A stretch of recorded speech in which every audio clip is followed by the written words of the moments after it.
We've looked at Milton's earliest poem, or what Milton wants us to think of as his earliest poem, from a couple of different perspectives. So you remember our examination on Monday of the Nativity Ode, which I took to be an early poetic achievement in Milton's career, and which Milton himself took to be an early poetic achievement in his career.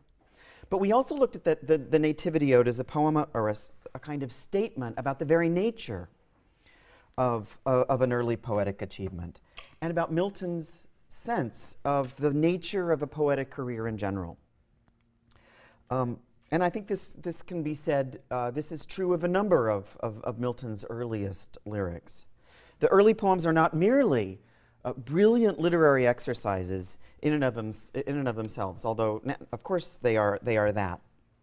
The early lyrics are also instances, or what we can think of as moments, in Milton's lifelong meditation on what it is to be a poet. And I think it's fair to say that Milton's reconceptualization of the role of the poet really permanently altered the way in which later generations, especially later generations of writers and poets, would imagine the work of poetry and imagine the power of the poet.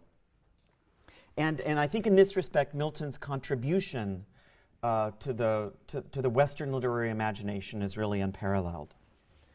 Milton represented himself as a poet more often and with more care and attention than any English poet before him. And in fact, it often strikes us that Milton's poetry seems so absolutely new and so original because he's really the first poet who, in a number of ways, in a number of different registers, seems often to be doing little more than describing himself, justifying himself, or accounting for himself. And it's this procedure of self-accounting that I want to focus on today as we look at Milton's amazing sense of his vocation as a poet, and Milton's sense of poetry writing as an example of what he calls in one context an example of credible employment.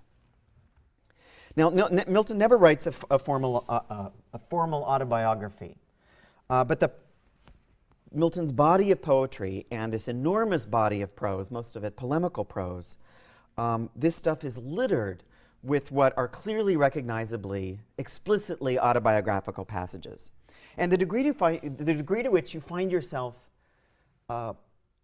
having some sort of affinity with this poet, with Milton, will probably correspond to the degree to which you find yourself enjoying or having some kind of tolerance for Milton's propensity for self-representation and self-accounting. I think one of the most striking experiences of reading Milton's prose works, and they're typically polemical, political tracts in nature, is the recognition of this writer's willingness to insert himself, to insinuate his own private meditations, his self-reflections, into the otherwise public and often political concerns of the treatise. So Milton will continually be saying in his prose tracts, I just had an idea, dear reader. Before I go on, perhaps I should say something about myself.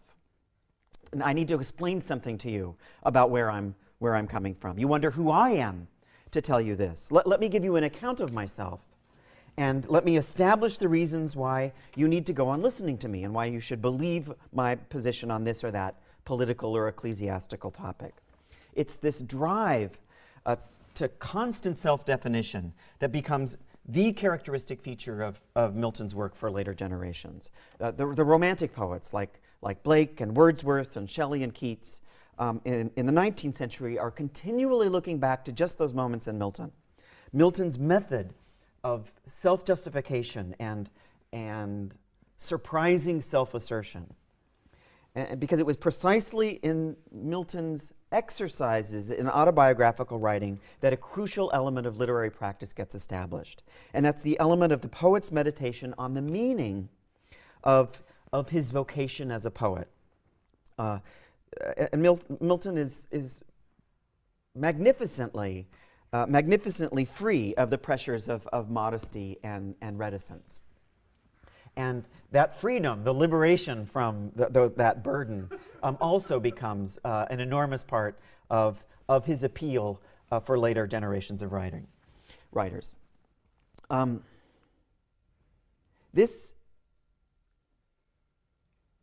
It's just a fact that Milton is shockingly unembarrassed about making public all of his highest literary ambitions. There's every indication that Milton believed, as I mentioned before, at an unconscionably early age, that poetry was his vocation. And he's continually willing to make that belief a public one. And by vocation, I'm not merely thinking of a job, although certainly the modern sense of vocation as a form of employment is certainly one that's available to Milton and certainly present in his thinking about the vocation. But I also mean vocation in its earlier, more etymologically pure sense, the literal sense of the word, vocation as a calling, from the Latin vocare. One's vocation is that to which one has been called presumably by God to perform. So you have two rather competing senses of the word vocation here, vocation as employment and vocation as a calling. And they're constantly, for Milton, bleeding into one another, these two senses of the word, and often struggling with one another or competing with one another. Milton was always wrestling with the problem of vocation in all of its meanings. And the problem of what a calling actually is and how one actually knows one has a calling is a problem that pulsates somewhere beneath most of the lines of poetry that Milton writes. The most stunning of all of the anticipatory career narratives that I had mentioned in the last class appears in the passage of The Reason of Church Government that you read for today. So I'm going to ask you to turn to your Hughes editions and look at the top of the left-hand column of page 668. So page 668, this is where Milton describes the outpouring of enthusiasm that he received for his poetry from a number of learned Italians during his recent travels to Italy. So this is the top of the left-hand column on 668. Milton, I began thus far to assent, both to them and diverse of my friends here at home, and not less to an inward prompting which now grew daily upon me. And think about this inward prompting. Is it the self's own prompting, or is this a prompting? Experienced internally, a prompting of God, a vocation? An inward prompting which now grew daily upon me, that by labor and intense study, which I take to be my portion in this life, joined with the strong propensity of nature, I agreed with all of these voices that I might perhaps leave something so written to after times as they should not willingly let it die. Now, it's clear here that Milton is imagining this future work, the work that after times will not willingly let die, as the fulfillment of a professional career. We certainly don't here have an image of a poet whose poetry is being written effortlessly or easily, as the young Milton seems convinced the Shakespeare's poetry had been written in L'Allegro and in Il Penseroso, which you'll be reading soon. Especially in L'Allegro, Milton is able to say that Shakespeare simply warbled his wood notes wild. He was able to produce all those magnificent plays simply by instinct. A kind of natural urge produced and generated all of that poetry. But Milton portrays himself as a laborer here, a poet who by labor and intense study actually has to work to produce the great poem. Milton's divine vocation, his calling, seems in this light to be something like a vocation in the modern sense.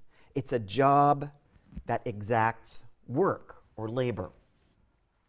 Now look at page 671, again on the top of the left-hand column. Here, Milton is elaborating on the details of his anticipation of his undying fame. And it's extraordinary. This is a polemical tract about a new way in which the Anglican church government should be organized. And what in the hell is all of this doing here?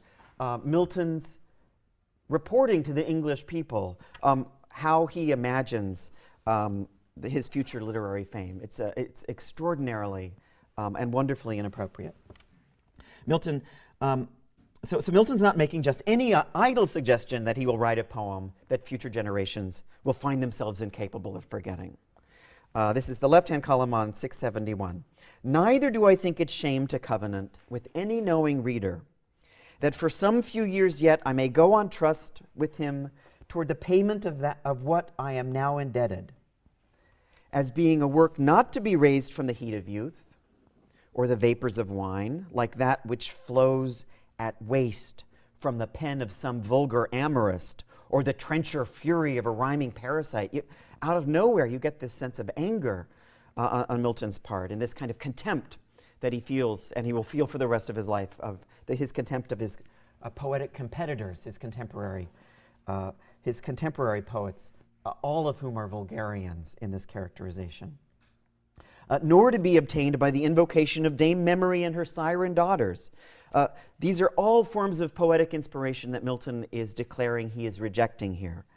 Milton's work, the great work, will emerge instead from devout prayer to that eternal Spirit who can enrich with all utterance and knowledge, and sends out his seraphim with the hallowed fire of his altar to touch and purify the lips of whom he pleases. So it's an amazing passage. You have at the end of this sentence that same, and you'll remember this, that same image of prophetic preparation with which Milton had begun the Nativity Ode. That you remember that line, from out his secret altar, touched with hallowed fire. Like the old Hebrew prophet Isaiah, Milton will be inspired to write his great work when the iniquity of his lips is purged, when the eternal Spirit touches with hallowed fire the lips of whom he pleases. And so Milton is going to be a great poet because it has pleased God to have chosen him, because God has called Milton to serve as a human conduit for the conveyance of divine knowledge. And so according to this concluding image here of this sentence, Milton's imagining himself more or less in the traditional image of the great biblical prophets, that the passive vehicle through which the deity transmits his awe-inspiring message. But this pious subservience that you have ending this passage, and certainly it's consonant with that image from the Nativity Ode. Nonetheless, I think it's safe to say that it comes as quite a shock when you consider the sentence as a whole.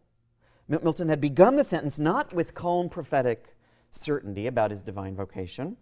He began it with a far more secular set of images, a set of images that comes from the world of business. And it's a set of images that couldn't be more foreign or more alien to the prophetic mode of the Old Testament prophets. Milton begins by saying that he was going to write a great work because he's indebted, because he owes the English people something after all of their patient waiting. Nor do I think it shame to covenant with any knowing reader that for some few years yet I may go on trust with him toward the payment of what I am now indebted.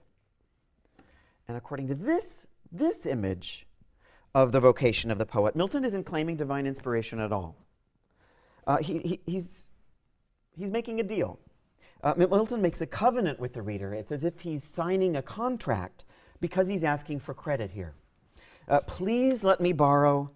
What on earth would the readers of this polemical tract care about Milton's literary future? He's no one to them except a political polemicist. But nonetheless, this is Milton's a remarkable logic. Please give me a little more time, patient readers, as I prepare to write the great English epic. And like any shrewd borrower, Milton promises that the credit extended will prove an excellent investment. Milton will leave something so written to after times as they should not willingly let it die. So think about this sentence with its combination of commercial rhetoric and prophetic language, making explicit the competing models really for the production of the great poem. So the first model is that the poem will be the result of the poet's labor, his hard work, the expense of which will be assumed by the reader's credit. That's the secular, the economic image. And the second model is that the poem will be the consequence of the poet's humble prayers to the eternal Spirit, a Spirit who doesn't inspire the poet who works the hardest, but simply the poet whom it pleases the Spirit to inspire. And so in the sentence that we've just looked at some length now, we have embodied in the form of a shifting argument, a really slippery argument, the two senses of the word vocation. Vocation as a job and vocation as a divine calling. And I go so far to say that most of the really truly memorable moments in Milton's poetry and prose have been generated by some version of just this conflict. Milton's poetry is always emerging from the gap between the competing meanings of a particularly important and weighty concept like that of vocation.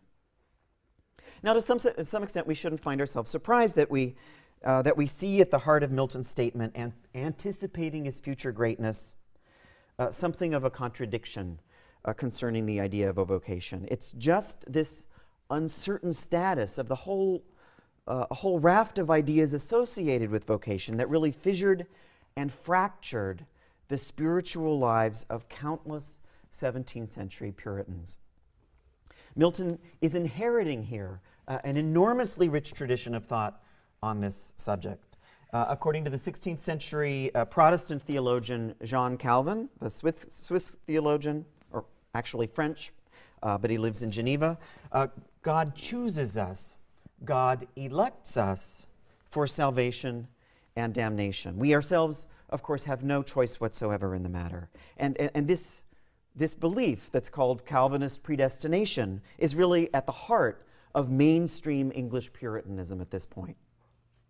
Our salvation is entirely in God's hands. But it seemed to a lot of followers of Calvin that it was a matter, and you can imagine why, it was a matter of some urgency and a matter of some importance to know whether one had actually been elected by God for salvation. We need some proof of our salvation, and simply to get up in the morning, actually, when you think about it. And the only proof seemed to lay, for so many of Milton's contemporaries, seemed to lay in the degree of visible success that they seem to have enjoyed. And so then, much as now, one of the most obvious signs of success was, of course, financial. The material success, the means by which we could discern whether God had called on us to join the elect was by discerning the profitability of our vocation, the vocation in the secular sense of employment. And so you can probably see something like the strangely perverse logic that could begin to attach itself to the Puritan belief in God's predestination of all human beings, either to salvation or damnation. I don't think this is, I feel confident that this is not at all what Calvin had intended, but it's what happened nonetheless. To prove to others, and maybe more important, to prove to oneself that one has already been predestined by God for salvation, one has to be successful. And the only way to assure one's success is to labor, of course, to work hard, to achieve through effort that success which one secretly feared should already have been achieved by means of predestination.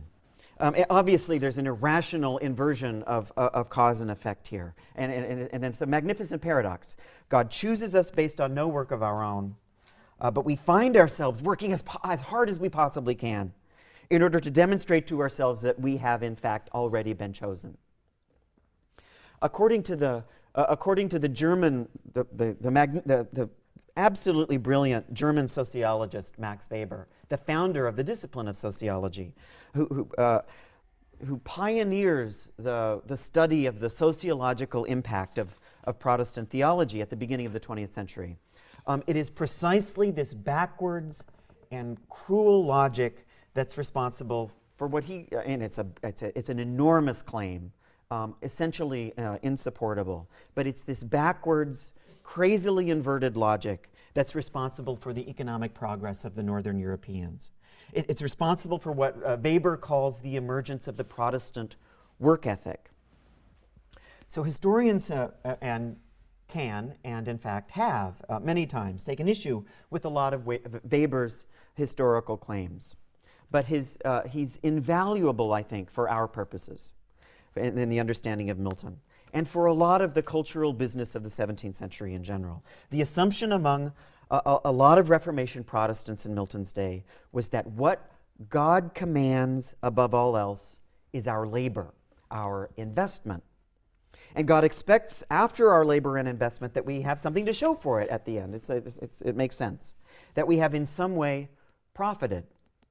And so it's here, at this intensely awkward point at which Protestantism and capitalism, two seemingly utterly disparate spheres of activity and thought and being, the strange point at which these two things converge.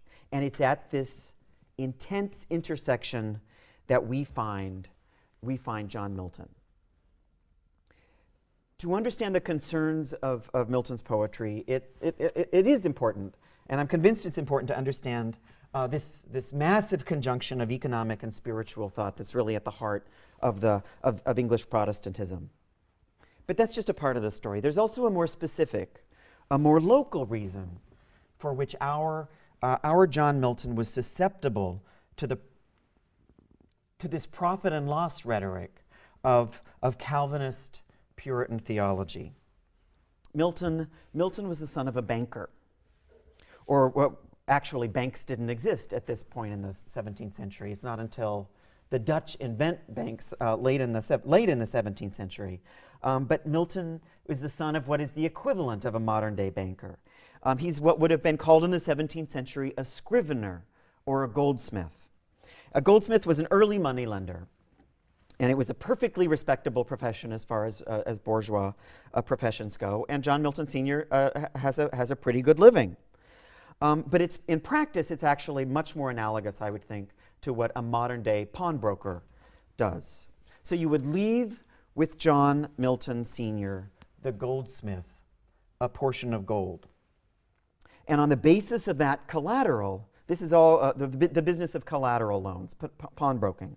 You would, on the basis of that collateral, John Milton Sr. would lend you a sum of money for which you would pay him interest. And at the end of the loan, upon your payment of the principal and of sufficient additional interest, John Milton Sr., the goldsmith, would return to you the gold that you had entrusted to him. Now, Mr. Milton took some risks when he separated himself from his cash and lent money to his clients, lent more money to his clients than the collateral, the gold, was actually worth. And the motive for that risk, of course, the motive for that investment was the expectation of a profit. It's just this economic pattern of risky investment and the expectation of a profit that forms something like the thematic paradigm of profit and loss that really is at the heart of Milton's representation of his future literary greatness, his conception of himself as a poet. Milton seems to have inherited from his father a language of commerce, a language that he was able so easily and effortlessly to transpose from his father's vocation as a goldsmith to his own anticipated vocation as a poet. Milton owes his father this whole lexical world of lending, of borrowing, and of profit. But Milton owes his father more than that, more than merely a set of metaphors and images drawn from the world of his father's moneylending. And to understand exactly what it is that John Milton Jr. owes John Milton Sr., we have to look at the Latin poem that Milton writes to his father in 1637. So let's look at that now. This is page 82 in the Hughes edition. And the poem is To My Father, Ad Patrem. And Milton expresses his debt of gratitude for his father's support. Milton graduated with an MA from Cambridge University in July of 1632. He had studied hard, obviously, and he had supposedly been preparing himself for his future career, and that would have been the career of a clergyman. Milton's younger brother, Christopher, was already entering law school at this time, and it was clear, I guess, to everybody that John Milton Jr. was not suited to a profession in the law, although I'm actually not sure why that's the case. Court records show that our poet was exceedingly litigious. He brought suit against dozens and dozens of people throughout his entire life, attempting to redress a wide range of grievances through an appeal, through the use of the legal system. But the vocation to which Milton seemed to have been most suited was a life, to everyone around him, was a life in the ministry. His reading, his learning, his talents as an orator, all of these assets pointed to one potential career. And in fact, nearly everyone in the MA class in which Milton graduated turned to a career in the church. This is what a master's degree could do for you in the early 17th century. It was good for very little else. Now we know, or at least we have a retrospective inkling from our reading of poems like the Nativity Ode and other early poems, that Milton on some level was imagining his vocation to be that of a poet. But then, just as now, one could obviously not be a poet by profession. You can't make a living writing poetry. No one's ever made a living writing poetry who hasn't been patronized or given a lot of money by someone who's much richer than he or she is. Maybe Rod McEwen in the 60s made money writing poetry. This name would and should mean nothing to you, but this man sold a lot of millions of books of really bad poems. With that exception, I think very few people have actually, certainly in Milton's day, profited from the selling of their poems. And Milton's father would obviously have found unsuitable the idea that 7 years of expensive university education that he had invested in his son would result in nothing more than a career in what? In poetry? And so you can, maybe some of you all too easily can imagine the arguments that might have taken place within the Milton household. Why don't you become a lawyer like your brother Christopher? Why can't you get a job like everybody else? So you can I'm going to ask you to imagine the domestic situation in the Milton household in 1632. Milton has just returned home after 7 years at the university, a university education so generously financed by his father, who is actually now 70 years old. And he was just turning, Milton Jr. was just turning 24, and the 24 is the canonical age at which young men were received for admission into the priesthood. It's like joining the army at 18. At 24, that's what you do. If you have an MA from Cambridge, you enter the Anglican priesthood. And the 24-year-old Milton, after 7 years of education, simply decides not to go. Instead of joining the ministry, Milton instead returns home. And he stays at home. He stays at home without any means of supporting himself for 6 years. So with the financial support of his father, Milton stays at home and reads. He studies. And it's in these years after his graduation from college that Milton embarks upon what is essentially a systematic study of all available knowledge. He commands a mastery of just about the entire canon of Western literary and historical learning. He prepares himself for what his father is still imagining will be the priesthood. But for what Milton is probably imagining will be his future career as a great English poet. And it's little wonder that one of the subjects of his meditations during this period is the problem of vocation, the twin problem of what it is one is actually doing on the one hand, and what it is on the other hand that the Father has called one to do. In Milton's poem to his father, his earthly father, and there becomes a confusion throughout Milton with respect to which of Milton's fathers, the heavenly or the earthly, is calling him to do what. In Milton's poem to his father, you have the poet's attempt to justify himself before the man who seems to be asking him to define his vocation. So we have to assume that the occasion for this poem is some kind of question posed by John Milton Sr. A question like, to what end am I supporting you, son? And if it's a poet that you want to be, to what extent can the writing of poetry be considered respectable work? Milton, look at this is pages 82 and 83 in the Hughes. Milton's expressing a dutiful degree of filial piety and gratitude, and this may seem familiar too. I can never repay you, he writes. You have an account of my means, And now we're on page 83, and whatever wealth I possess I have reckoned up on this paper, for I have nothing except what golden Clio has given, and what has been the fruit of the dreams in a remote cavern, and of the laurel groves of the sacred wood, and of the shadows of Parnassus. I have nothing to show for all of your investment but my learning, all that which golden Clio has promised me, Clio, the muse of history. I have also my aspirations, my dreams of becoming a great poet, because I dwell among these highly literary, the sacred wood in the shady groves on Parnassus. Now, Milton explains that he has nothing now, of course, to show for his father's investment, but he will. Look at the last stanza. This is at the top of page 86 in the Hughes. Milton turns to address his own poetry. This is how he concludes this poem Ad Patrem. And you, my juvenile verses and amusements, if you only dare hope for immortality and a life and a glimpse of the light beyond your master's funeral pyre, and if dark oblivion does not sweep you down to the throngs of Hades, perhaps you will preserve this eulogy and the name of the Father whom my song honors as an example to remote ages. And Milton's essentially making a covenant. This is a contract with his father. But in this passage, he's engaging his father into a contractual situation, just as he will engage the entire English people, as we've already seen, in the reason of church government. If his father continues to support him, this is the magnificent logic here. If the father continues to support him, he will repay his father with his own future fame, a name that his fellow Englishmen will not willingly let die. Now, Milton's fame will preserve his father's name, and of course it has, throughout the ages.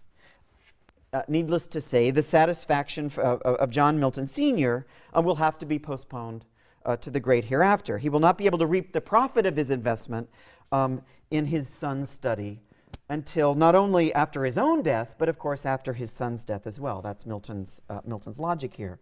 But then who would understand? Who would understand better than John Milton Sr. the importance or the value of a long-term investment strategy?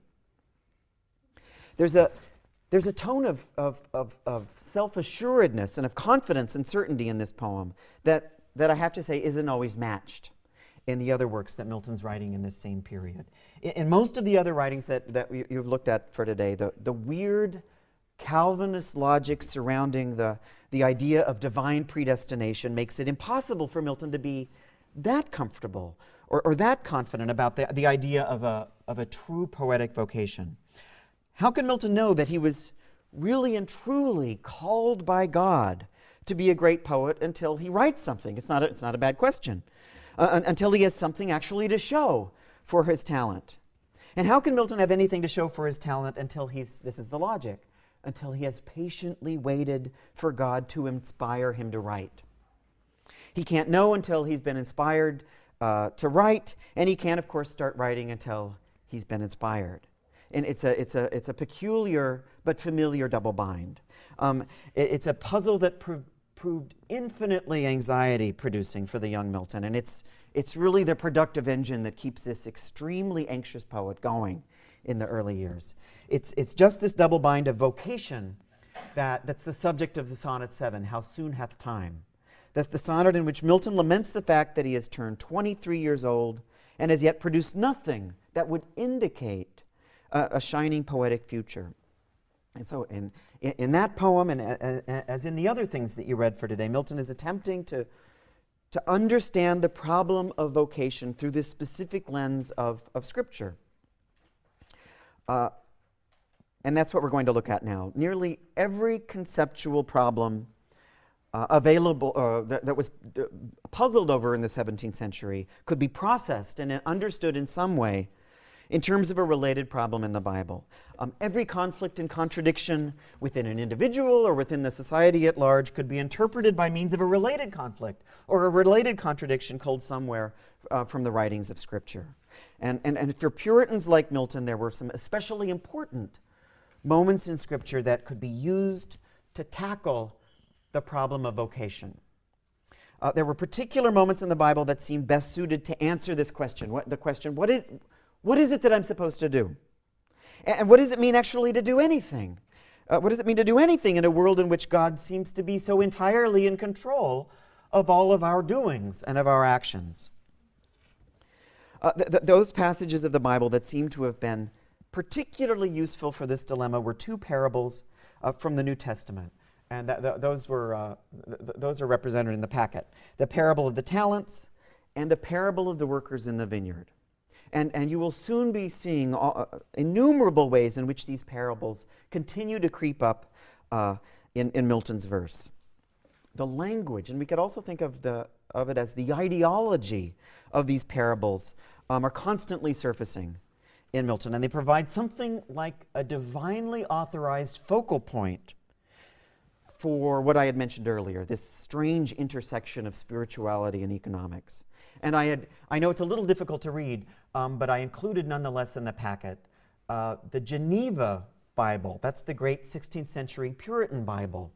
That version of these two parables, written before the King James, because it provides all of those glosses, those marginal annotations on the side, those incredibly mean-spirited and dark Calvinist interpretations of the Bible. I'm convinced that those glosses, those annotations, drove Milton absolutely mad, and so much of his own rewriting of the Bible, essentially, in Paradise Lost, is a response to a lot of the annotations of the Bible that he grew up reading.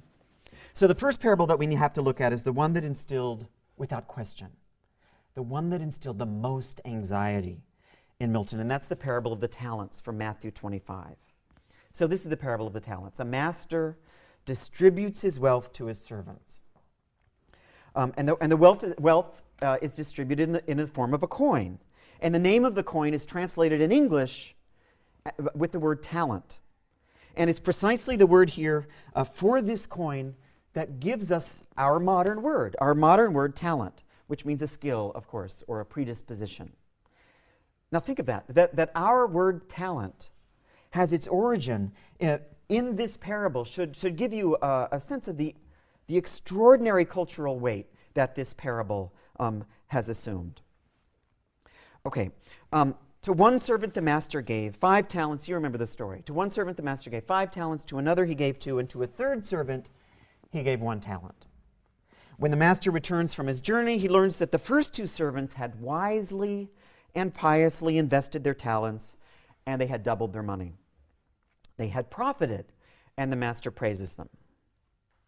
But the servant who had been given only 1 talent hid the talent in the earth so as, perfectly understandably, so as not to risk the only talent that he'd been given. And I think the genius of this parable hinges on the fact that the servant who was only given 1 talent seems to be acting so perfectly reasonably, with a laudable form of caution and hesitation, you could actually say.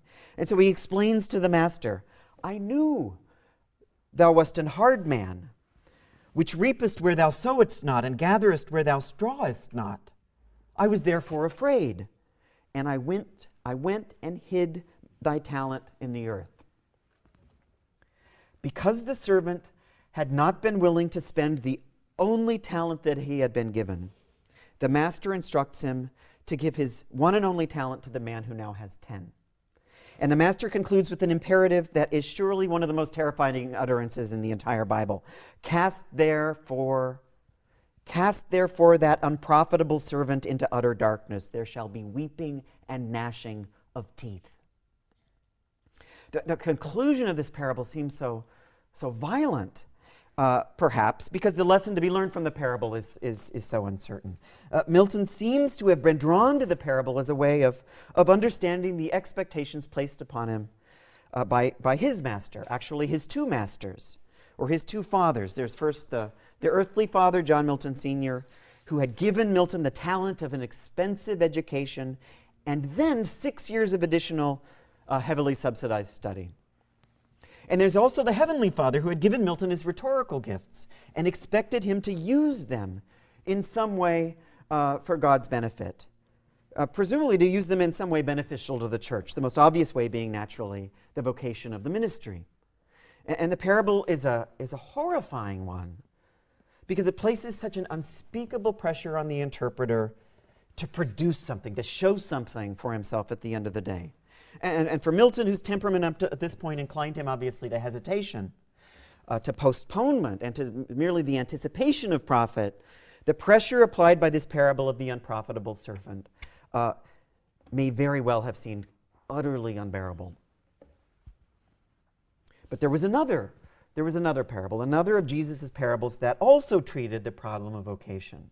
And like the parable of the talents, it provided what seemed to be a model for a kind of pattern of action, or actually the trajectory of a career. And this is the parable of the workers in the vineyard. And here, a householder looks for laborers that he will pay a penny a day. The laborers who began to work at dawn earn a penny. The laborers hired in the third hour earn a penny. And the laborers who stood idle in the marketplace until the 11th hour, who were asked to do nothing until the last possible moment, they also received a penny for their pains at the end of the day, their pains such as they were. Now, when asked by the hardest workers why each of the laborers received every man a penny, the householder replies, "Take that which is thine own, and go thy way. I will give unto this last as much as to thee." So in this parable, which is suggested to generations of readers, something like a socialism or a form of communism, the amount of labor actually expended is immaterial. The latecomer to the job is rewarded the same as the worker who was there from the very beginning and working from the very beginning. And as a model for economic activity, or as a kind of vocation guide, this parable couldn't be more opposed, or to some wouldn't seem more opposed to the parable of the unprofitable servant. The men who stood around and did nothing until they were called to act earned precisely the same amount as those who had been laboring in the vineyard all day. They're not punished for their unprofitable expectation, or they're not punished for just waiting around to be called to work. They're not bidden to be cast out into utter darkness where there's weeping and gnashing of teeth. They're rewarded for their waiting. This parable may seem, I think, to be a little more compatible with Milton's general temperament in the years of his studious retirement. As a young man consumed with anxiety about his failure yet to do anything, whether to gain employment as a clergyman or to produce somehow some great work of literature, Milton's continually seeking assurance that the latecomer, and this is how he's thinking of himself, that the latecomer will be rewarded, that the latecomer will be actually able to produce something when he is called to produce something. For Milton, these two parables locked in a powerful dialectical relation to one another. The parable of the talents rewards hard work and investment. And it's satisfying because it does that. But it also instills an anxiety of non-productivity. The parable of the vineyard assures us that God rewards us regardless of our hard work and investment. But only if we're called, only if God chooses us, chooses to call us. And so you can see the strange dialectic developing here. The anxiety aroused by one parable necessitates almost the consolation that's offered by the other one. But the consoling parable soon arouses its own anxieties, which only can be quieted by recourse to the other parable. And the result, needless to say, is mind-spinning. And we're all familiar with at least a version of this. We all of us, just as human beings, we all of us want to be rewarded. We want to be loved for our hard work. And we're all working really hard here. But of course, we also want to be loved. We want to be rewarded unconditionally, without any contingencies whatsoever. That on some level, that's just the human condition. And Milton uses the language of these two parables to get at this problem that has resonances in every conceivable sphere. Now, shortly after Milton composed the sonnet, How Soon Hath Time, the sonnet number 25, he wrote a letter to a friend in which he enclosed this poem, the sonnet. Now, we don't know, this is in the packet. after the parables. We don't know the intended recipient of this letter, and we actually have no idea whether Milton actually sent the letter. But a couple of drafts of this letter actually exist in Milton's own hand. And the letter is clearly a document that Milton had devoted some energy and some time to. And we need to look at it. The unnamed friend sounds quite a bit, actually, like Milton's disapproving father. The friend has obviously chided Milton for not doing anything with his life. Milton has shown so much promise. He possessed so many obvious talents that could be poured into the profession for which he was so clearly suited, the profession of the ministry. But Milton was remaining at his father's house in what seemed like a perpetual state of humiliating self-infantilization. He seems to have been doing nothing but reading, acquiring more knowledge, and really essentially just learning for the sake of learning. And so Milton responds to what he takes to be this objection. He responds in the second paragraph of the letter, in the left-hand column of the packet, to this criticism that he's done so little. Milton acknowledges that the course he's chosen for himself may not be a natural one. Nature herself pushes a young man to begin a family and to seek credible employment, Milton writes. The natural desire for fame seated in the breast of every true scholar usually pushes him to make haste by the readiest way of publishing and divulging conceived merits.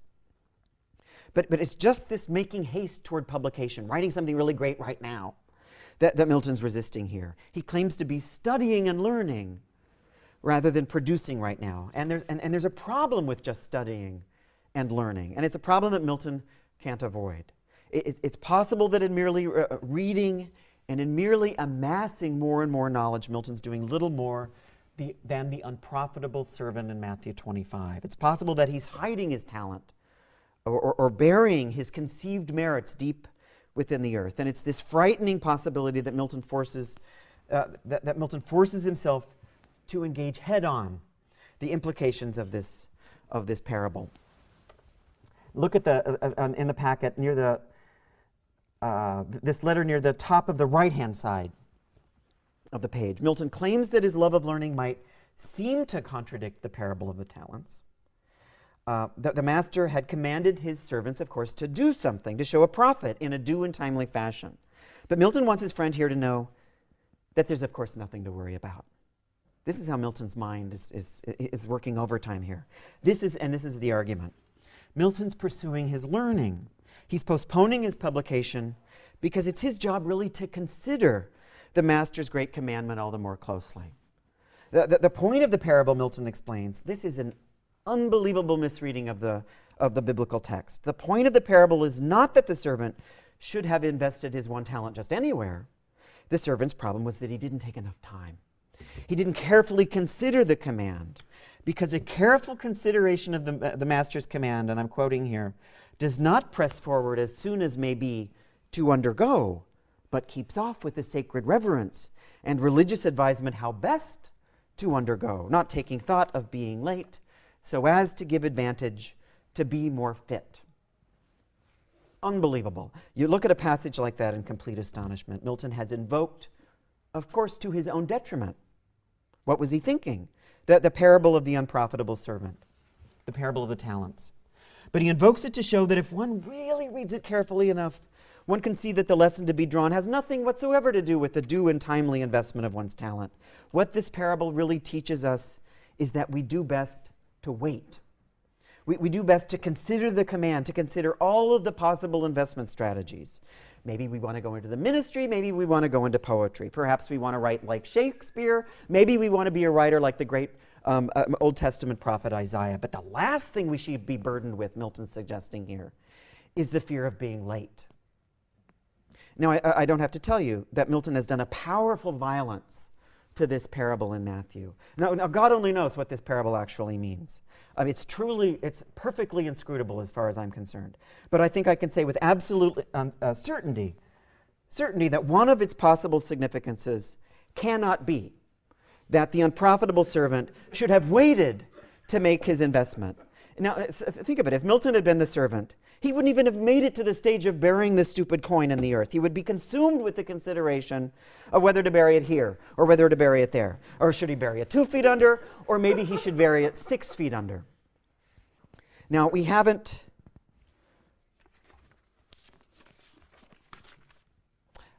Okay, I'm going to stop there. There's a lot more to say about the parable of the talents and the parable of the laborers in the vineyard, but we have run out of time.